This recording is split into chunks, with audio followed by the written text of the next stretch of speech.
ریشمی جان کے کھانے کے لائق ہے بھی یا نہیں؟ یہ بڑی نازک مزاج ہے۔ عادل ہر پلیٹ میں سے دو دو نوالے کھاتا، کھانے میں عیب نکالتا اور نوکر کو ڈانٹتا، یہ کھانا پکایا ہے تم نے؟ یہ ہماری بیگم کے کھانے کے لائق نہیں ہے۔ آخر میں ایک کٹورے میں پتلی سی دال اور دو روٹیاں بچی، وہ اس نے ریشم کے آگے رکھ دیے۔ کیا بتاؤ، یہ نوکر بہت نمک حرام ہے۔ آپ کے شائن شان کھانا پکانا نہیں جانتے، آج آپ اس سے ہی کام چلائیں۔ ریشم نے سوچا کہ ابھی پہاڑی رات پڑی ہے، اگر یہ کھانا بھی لے گیا تو کیا ہوگا؟ دوپہر سے بھوک پریشان کر رہی تھی۔ اس نے چپ چاپ دال سے لگا کر روٹی کھا لی اور عادل نوکر کے ساتھ چلا گیا۔ 2 دن ایسے ہی چلا۔ تیسرے دن اتنا ہوا کہ عادل بجائے کمرے میں تالا لگانے کے گھر میں تالا لگا کر گیا۔ ریشم نے کمرے سے باہر نکل کر دیکھا، 2 کمروں کا مکان تھا، ایک باورچی خانہ بھی جہاں کھانا پکانے کا سامان موجود تھا۔ مٹی کے تیل کا اسٹو بھی تھا، لیکن کھانا پکانا کس کو آتا تھا؟ اسٹو جلاتے ہوئے ضرور ایک آدھ بار نوکروں کو دیکھا تھا، لیکن جلانا کون جانتا تھا؟ بھوک لگی تو اسٹو جلانے کی کوشش کی، کبھی بجھ جاتا اور کبھی بھڑک جاتا۔ ہاتھ جلے، آگے کے بالوں کی ایک لٹ جل گئی، لیکن اسٹو نہیں جلا۔ جی چاہا کہ اٹھا کر پھینک دے، پھر ڈر گئی کہ عادل آ کر نہ جانے کیا برتاؤ کرے۔ اپنی بے بسی پر رونا آ گیا۔ کمبخت، گھر بھی تو ایسا بند تھا کہ کہیں سے نکل کر بھاگنے کی گنجائش نہیں تھی۔ بینک کے نام لاکھوں روپیہ پڑا تھا اور وہ روٹیوں کو محتاج تھی۔ آخر کچی گاجر مولی کھا کر پیٹ بھرا اور آ کر پھر پلنگ پر لیٹ گئی۔ 3 دن گزر چکے تھے، اس نے کپڑے بھی نہیں بدلے تھے۔ کہاں وہ دن میں 10 جوڑے بدلا کرتی تھی اور ایک بار کے پہنے ہوئے کپڑے دوبارہ نہیں پہنتی تھی، نوکروں کو بخش دیے جاتے تھے، اور کہاں 3 دن سے ایک ہی جوڑا پہنے تھی جو پسینے میں بس گیا تھا۔ چوتھے دن عادل آیا، اپنے ساتھ کپڑے والے کو بھی لایا اور بولا، میں بھی کتنا بھلکڑ ہوں، مجھے یاد ہی نہیں رہا کہ آپ نے کئی دن سے لباس تبدیل نہیں کیا ہے، میں یہ کپڑے والے کو ساتھ لایا ہوں، آپ کپڑے پسند کر لیں۔ کپڑے والے نے کپڑے دکھانا شروع کیے، کچھ ڈیزائن اسے پسند آئے، کہنے لگی، ہاں یہ ڈیزائن مجھے پسند ہے، میں بہت دن سے اس کی تلاش میں تھی۔ عادل بولا، یہ آپ پہنیں گی؟ آپ نہیں، یہ آپ کے لائق نہیں، اور اسے اٹھا کر پھینک دیا۔ کیسا کپڑا لائے ہو، ہماری بیگم کے قابل نہیں ہے، کچھ اور دکھاؤ۔ وہ بڑھیا کپڑا دکھاتا رہا اور یہ تھان اٹھا اٹھا کر پھینکتے رہے۔ کپڑے والے کو پہلے ہی سمجھا دیا تھا کہ تمہارا جو نقصان ہوگا میں بھر دوں گا۔ آخر ایک سستا سا سوت کا کپڑا پسند کیا، یہ آپ کے لیے مناسب ہے، میں آج ہی سلوا کر لاتا ہوں۔ عادل کپڑے والے کے ساتھ چلا گیا اور ریشم کے پاس رونے کے سوا کوئی چارہ نہیں تھا۔ اگلے دن کپڑے سل کر آ گئے، جن میں نہ کوئی تراش خراش تھی اور نہ کوئی فیشن۔ ریشم جو شہر کی سب سے زیادہ فیشنیبل لڑکی سمجھی جاتی، اس نے بنا کچھ کہے خاموشی سے وہ لباس پہن لیا۔ 2 مہینے گزر گئے، دھیرے دھیرے کچھ سہولتیں ملنے شروع ہوئی، مثلاً کمرے میں پنکھا لگ گیا، ایک بڑھیا ملازمہ آ گئی جو برا بھلا کھانا پکا دیتی، لیکن ریشم باہر کی دنیا دیکھنے کو ترس گئی تھی۔ سارا غصہ، اکڑ، بدتمیزی، غرور ناک کے راستے نکل گیا تھا۔ عادل کے اشاروں پر ناچنے لگی تھی۔ 3 ماہ کے بعد جب ریشم بالکل ہی سیدھی ہو چکی تھی، ایک دن عادل ایک اٹیچی لے کر آیا اور ریشم سے کہا کہ اس میں کچھ کپڑے ہیں، جاؤ غسل کرو اور کوئی اچھا سا جوڑا پہن لو۔ ریشم اٹیچی لے کر کمرے میں آئی، کھول کر دیکھا تو حیران رہ گئی۔ بہت ہی اعلیٰ درجے کے قیمتی اور خوبصورت کئی جوڑے رکھے تھے، جیسے وہ پہنا کرتی تھی، اس سے بھی زیادہ قیمتی، ساتھ میں سنگار کا سامان اور زیور بھی تھے۔ ریشم کو بڑی دیر تک تو یقین ہی نہیں آیا کہ یہ مہربانی اس کے لیے ہے، پھر ڈر لگا کہ کہیں عادل اپنا ارادہ بدل نہ دے۔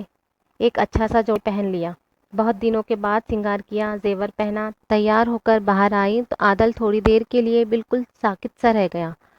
خوبصورت تو وہ تھی ہی، غرور، نخوت اور بدتمیزی نے سارا حسن بگاڑ دیا تھا۔ اب انسانیت کے جامع میں آئی تو سچ مچ حسین لگنے لگی۔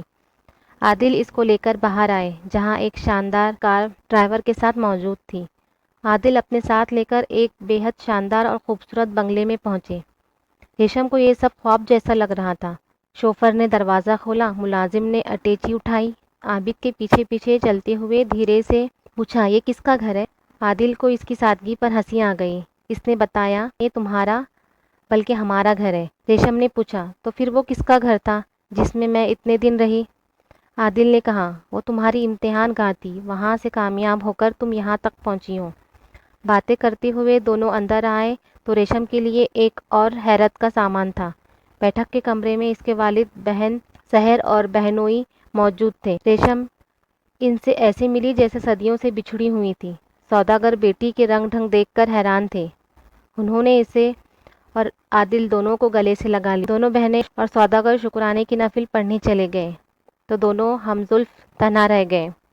سحر کے میاں نے عادل سے پوچھا، کیوں میاں، کتنے جوتے روز کھاتے ہو؟ عادل نے جواب دیا، جوتے کھانے والے اور ہوتے ہوں گے، ہم تو حکم چلاتے ہیں۔ ہم زلف بولے، رہنے دو یار، ریشم کے بد مزاجی سے ایک زمانہ واقف ہے، الو کسی اور کو بنانا۔ عادل بولے، ہم دونوں اپنی اپنی بیویوں کو بلواتے ہیں، دیکھتے ہیں پہلے کس کی بیوی آتی ہے۔